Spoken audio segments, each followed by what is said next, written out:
얘기를 못 하겠네. 저기 삼부토건. 삼부토건. 이거 어떻게 되는 겁니까? 이거. 삼부토건은 지금 우리가 금요일 날 이야기를 아침에 했잖아요. 삼부토건 이야기 잠깐 했고. 그러고 나서 방송 끝나고 10시 반에 보고가 들어왔어요. 금감원에서. 뭐라고 왔어요? 이상거래 심리를 거래소에서 증권거래소 옛날 얘기로는 증권거래소 한국거래소라고 얘기하는 증시죠. 증시 증권거래소에서 이상거래 심리를 시작하겠다.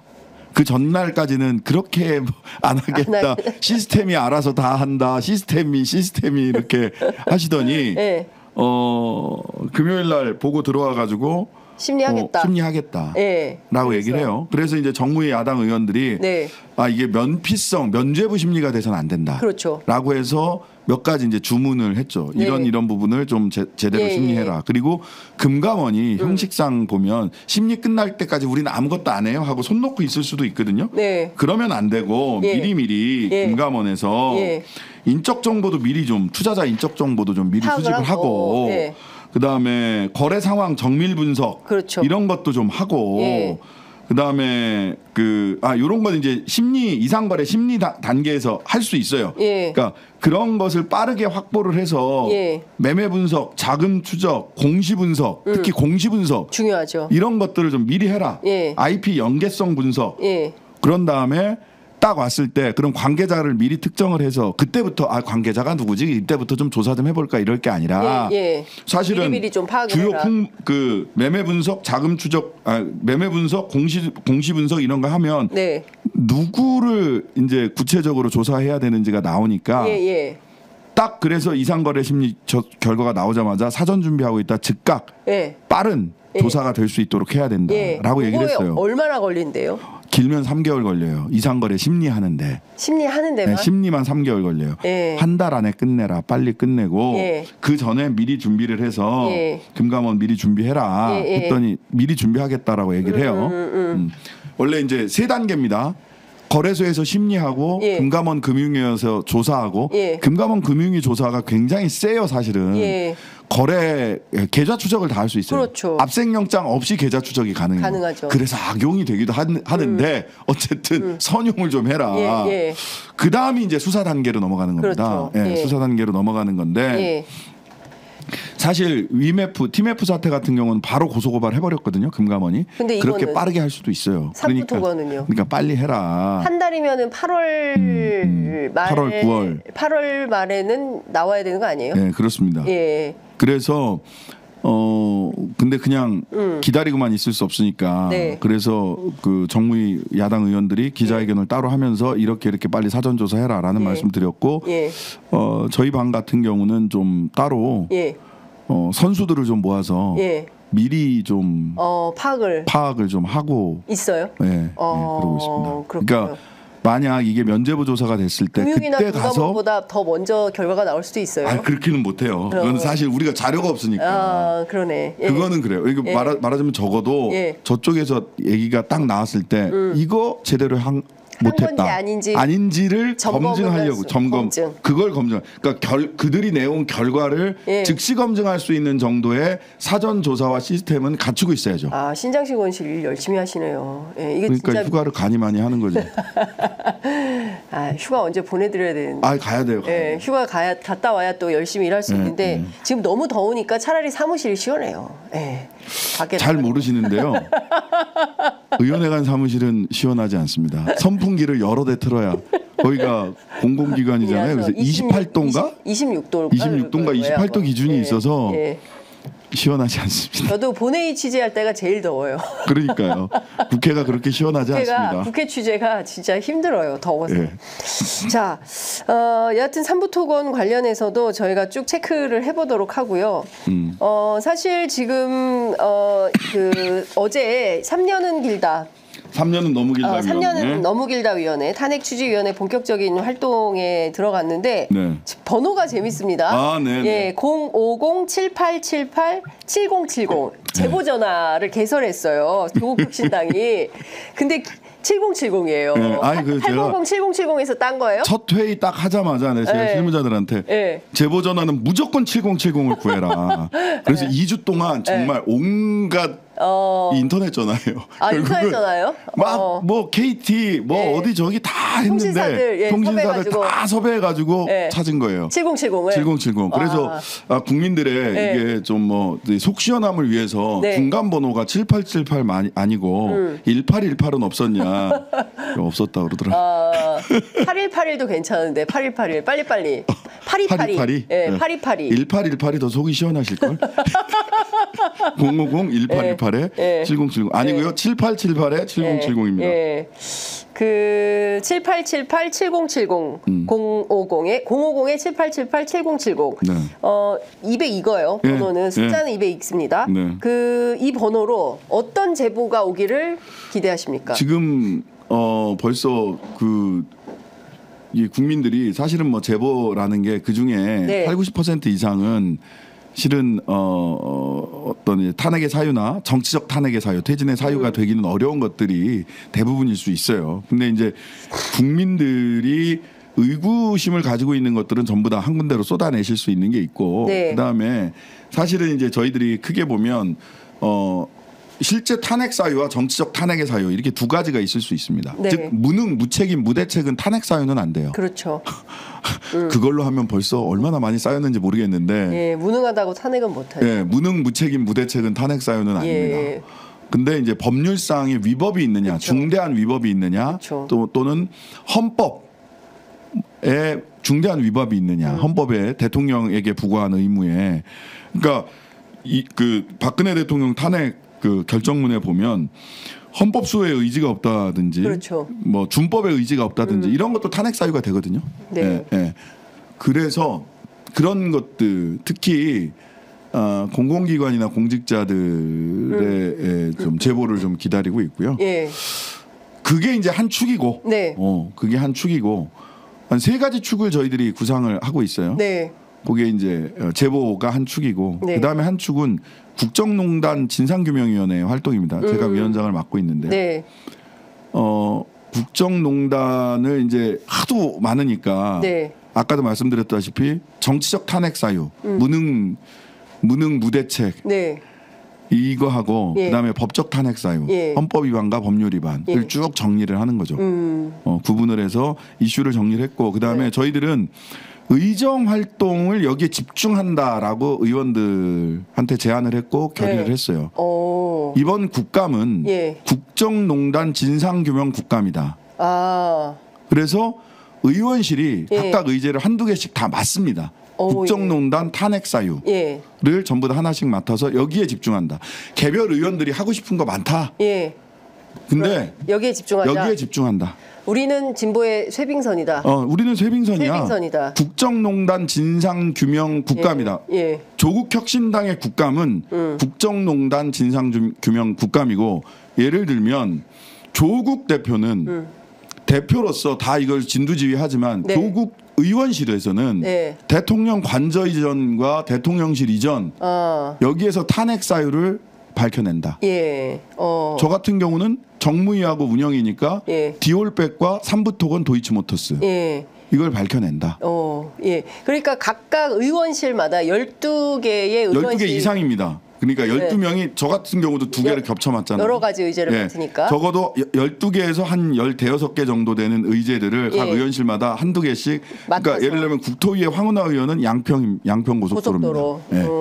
잊혀져 가는데 그냥 하나의 이슈로 그냥 소비되는 게 아니라 네. 여기에 국정농단의 의혹을 정확하게 사실관계를 더 깊이 파악하고. 네. 자, 이번 그래서 국감은 이슈를 하루하루 터뜨리는 국감이 아니라 네. 깊이 있고 폭넓은 국감을 해야 된다. 지금부터 의제를 나눠 맡고 다음 주 의총에서 확정됩니다. 네. 지난 의총에서부터 논의를 쭉 했고요. 우리 의원실은 요거, 네. 중앙당에서도 요거를 하는 게 좋겠다 해서 국정농단 진상규명 국감이다. 예. 국감이다. 예.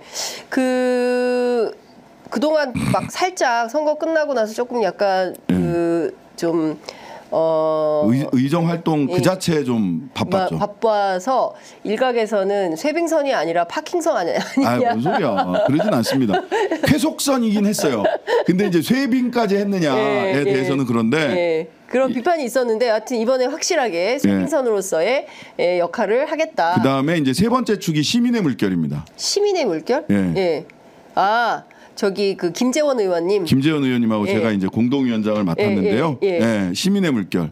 그러니까 뭔가 좀 필요해요. 시민의 물결이. 시민의 물결을 만들자. 일파만파 물결을 만들어내자. 이제 문제의식은 두 가지인데 하나는 지금 광장과의 소통, 협력 체계를 구축한다. 1번. 2번 더 근본적인 게 있습니다. 어떤 겁니까? 탄핵 청원에 140만이 동의를 하셨어요. 맞아요. 근데 그 140만의 심리적인 탄핵을 하고 있는 그보다 또 더 많은 국민들 온라인에도 접근하지 못한 이분들의 이 마음과 이 그 윤석열 정권에 대한 거부의 심정들 더 이상 진짜 3년 너무 길다. 690만 명이 우리에게 표를 주셨는데 이분들의 마음이 광장에 지금 다 담기고 있지 못하거든요. 맞아요. 광장은 매우 중요한데 광장만으로 이분들의 마음을 다 담아내기 어려워요. 그럼 이분들의 마음을 다 담아낼 수 있는 시민 행동 프로그램이 필요한 거죠. 광장에 나오실 수 있는 분들은 광장으로 나오고 삶의 현장에서 이 윤석열 정권에 대한 거부의 마음들을 어떻게 표현하고 어떻게 너도 그래 나도 그래 연대라고 하는 심정의 마음의 연대의 마음들을 확인할 수 있는 이런 것들을 만들어야 된다라는 게 사실은 저한테는 더 근본적인 문제의식입니다. 굉장히 중요한 포인트십니다. 그러니까 왜냐하면요, 지금 보면 야권 오늘 뭐 그 여론조사 잠시 후에 나오겠지만 최근 들어서 민주당, 조국혁신당 지지율이 소폭 하락하고 있어요. 근데 정말 시끄럽고 막 그 거의 무슨 분당대회라고 칭했던 국민의힘 지지율은 또 올라가고 있단 말이에요. 그러니까 물론 그 무슨 컨벤션 효과다 전당대회 뭐 이런 주장도 있긴 합니다만 사람들이 조금씩 그 지난 4월 총선까지 모았던 뜨거운 에너지가 살짝 이완되는 그런 느낌을 받기 때문에 다시 한번 또 시민들의 에너지를 조직하고 묶고 연대할 수 있는 장을 만드는 것. 결국 그것도 정치의 몫이거든요. 그러니까 그런 차원에서 지금 민주당은 바쁘니까 대하느라고 그래서 뭐 조국혁신당이 먼저 선봉에 서서 이런 역할을 하면 좀 이게 흔들리지 않는 단단한 뭐 연대가 좀 필요하거든요. 그런 측면에서 아주 역할을 잘하시고 계시다라는 생각이 하여튼 세팅은 그렇게 출발을 하는데 이 내용을 잘 마련해서 채워나갈 수 있도록 하여튼간에 또 노력해야죠. 그렇습니다. 그 문화예술인 가수 출신이니까 김재원 의원님. 그러니까 좀 그런 문화 행사도 필요해요. 그럼요. 필요하고요. 너무 덥긴 하지만 시각화 온라인에서 이게 시각화하는 작업도 홍보팀이랑도 지금 이런저런 지금 준비를 하고 있는데. 눈으로 보고 확인하고 연대의 마음이 서로 전해지고 하는 이런 것들이 매우 중요합니다. 그나저나 이진숙, 김문수 앞서 말씀드린 그 이분들의 어떤 그래도 여기까지는 나가서는 안 된다. 금도가 없어. 본인들의 어떤 캠프 안에서도 이진숙은 안 돼. 이래서 못 받은 거 아니에요. 맞아요. 그런데 그런 분들 다 받아서 지금 채우고 있어요. 노선을 정한 것 같아요, 윤석열 정권. 뭐 해보자 이거지. 해보자. 한번 해보자. 어디까지 가나? 누가 이기나 해보자. 니들이 뭐 나 대통령인데? 나 임명권이 있는데? 그러니까 세상이 그냥 나한테 권한이 있어 없어. 내 손에 내 손에 칼이 있어 없어. 세상은 이렇게 참 단순한 참 좋겠어. 그래서 그날 야 오늘 간식은 빵과 순대다 그랬다. 빵과 순대? 빵진숙의 김문순대. 오늘 간식은 빵과 순대다. 진짜 언제적 빵 곰팡이 쓴 빵에 쉬어 터진 순대예요. 먹을 수 없는 사람이. 빵과 순대, 빵과 장미도 아니고. 지금 이 상황에서 어쨌든 이분들 데리고 와서 하겠다는 것은 노동과 싸우겠다는 거고 방송과 싸우겠다는 것이고. 그런 거예요? 뭐 오늘 보니까 MBC 사장 임기가 내년 3월까지잖아요. 안영준 사장 내년 3월입니다. 근데 지금 차기 사장 이름이 벌써 나왔어요. 이진숙인가요? 아니 뭐 동아일보 보도에 따르면 문호철 전 보도국장, 오종한 전 MBC 본부장 이 두 사람이 가장 유력하게 검토가 되고 있고. 문호철 씨는 지금 넥타이 다린 지가 한 2년 됐어요. 아 그래요? 네, 아는 넥타이 분이에요? 다리고 있는 지가. 아니 저도 소문으로만 진짜 들었던 건데. 넥타이 다린 지가 2년이다. 네, 이제 대통령 당선되자마자 맞아. 그때부터 네. 이미 뭐 자기 넥타이 다려놓고 네, 자기 네. 나름대로 제가 전해 들은 바입니다. 그냥 MBC에 있었으니까 MBC 왔다 갔다 하면서 네. 아유 그 뭐 화장실에 있는데 누가 지나가면서 그런 얘기 하더라고. 누가 얘기했는지 기억도 안 나요. 보지도 못했어. 네. 근데 제가 MBC 화장실에서 앉아 있다가 이제 네. 지나가는 얘기 들은 바로는 문호철 씨는 2년 전부터 넥타이를 다리고 있었고 있다. 그리고 보도본부장 누구, 뭐 네. 라디오 센터장 누구, 뭐 이렇게 인사도 다 해놨다고. 그래서 뭐 제3노조랑 왜 우리한테 제3노조에서는 왜 네. 우리한테는 뭐 자리를 줘 안 줘 뭐 이랬다는 얘기도 있었다라고 하는 카더라가 MBC 화장실에서 왔다 갔다 하더라고요. 12일 날까지가 박문진 이사잖아요. 그래서 13일 회의 열고 바로 그냥 이 안영준 사장 해임안 상정하고 새 사장 추천 절차를 곧바로 돌입을 한다. 회의만 상정했다가 가처분 돼서 다시 돌아오실 거예요. 저는 확신합니다. 그럴 것 같아요, 저도. 네. 예. 왜냐하면 사유가 없어. 그러면 사장이 두 사장 체제가 되는 네, 거예요? 그렇게 됩니다. 그 전에도 똑같은 상황이 있었잖아요. MB 때도 이런 일이 있었지. MB 때는 저기 예.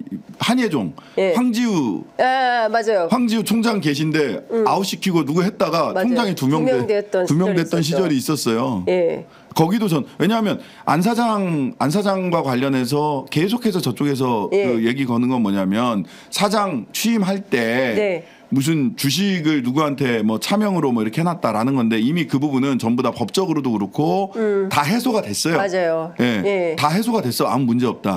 그다음에 경영 성과가 안 좋다. 흑자입니다. 그러니까요. 경영 흑자예요. 그러니까 문제는 공정 보도? 네, 공정보도 편파? 그거 하나 남는 거예요. 그건 네. 매우 주관적이기 때문에 그렇죠. 법원에서 해임 사유로 삼기가 어렵습니다. 네. 그리고 지금 보세요. 지금 29대 0이에요. 방송통신심의위원회하고 선거방송심의위원회가 예. MBC에 내렸던 제재 그 중에서 제일 많은 제재를 받은 제가 있습니다만 신장식의 뉴스사이킥. 법정 제재 17건 가처분 소송에서 17건 다 이겼고요. 그렇죠. MBC 완승입니다. 네, 타 방송사에서 12건 한 게 있는데 12건 다 이겼어요. 예. 29대 빵입니다. 29대 빵. 예. 예. 빵이 그럴 자주 겁니다. 나오네. 예. 적어도 MBC 17대 0이에요. 17대 0인데 네. 그럼 그것을 공정성의 문제를 가지고 안 사장님을 해임한다? 네. 저는 이거는 불가능한 일이라고 봐요. 법률가로서. 예. 어찌됐든 중요한 포인트는 이런 채비를 갖추고 있다라는 네. 것이고 무슨 군사작전 하는 것처럼 가고 있지만 뭐 가만히 있겠습니까? MBC 가만히 안 구성원들도 예 그리고 법률적으로도 따박따박 따져서 예. 다시 또 어쨌든 안 사장은 내년 3월까지 본인의 임기를 마칠 수밖에 없을 것이다. 저는 그렇게 예상합니다. 이진숙 위원장 이진숙 위원장 탄핵- 사표를 낼 거냐 네, 말 거냐인데 네, 네. 그러니까 탄핵이 되면 직무가 정지되기 때문에 최소한 6개월간 예. 업무가 진행이 안 됩니다. 정지되잖아요. 예. 근데 해야 될 업무들이 되게 많아요. 네. 연말이 되면 사실은 방송사 재승인 재심사, 그렇습니다. 있죠. 재승인 심사가 쭉 있단 예. 말이죠. 그다음에 통신은 어떻게 어떻게 할 할까요? 거예요? 지금 방통위 분들 제가 이제 예. 음으로 양으로 이렇게 만날 거 아니에요? 예. 통신 쪽이 예. 멘붕이에요. 방송은 예. 그래도 화제라도 되고 막 얘기가 되고. 이게 그러다 보니까 이제 괴롭고 그런데 예. 괴롭고 뭐 이슈가 있고 한데 통신 쪽은 완전 소외예요. 뭐지? 근데 통신 정책이 지금 해야 될 일이 너무 많은 그렇죠. 거예요. 예. 그러니까 우리는 그러니까 방통위 내부에서 네. 방통신을 묶어놓은 것 자체가 문제야. 이제 다시 다시 방송위하고 통신정 통신하고 방송하고 통신하고 띄워줘, 구분합시다. 제발. 띄워주세요, 예. 제발. 이런 얘기가 자연스럽게 나와요. 걱정입니다. 어쨌든 지금 근데 오늘 의원님께 말씀드린 내용 가운데 정말 그 TMF 사태 이거 정말 줄도산 되어서 피눈물 나는 시민 큰일입니다. 큰일. 예. 상공인들에 대한 문제 이거 정말 전 산업으로 영향을 미치고 특히 그럴까 농수산 분야까지 영향을 네, 미친다고 네. 한다면 이 정말 정부가 정신 똑바로 차리고 들여다봐야 되겠다라는 생각이 좀 듭니다. 네네네. 오늘 말씀은 여기까지 듣겠습니다. 벌써 열시네. 예, 예. 넘었어요. 고맙습니다. 예, 감사합니다. 네.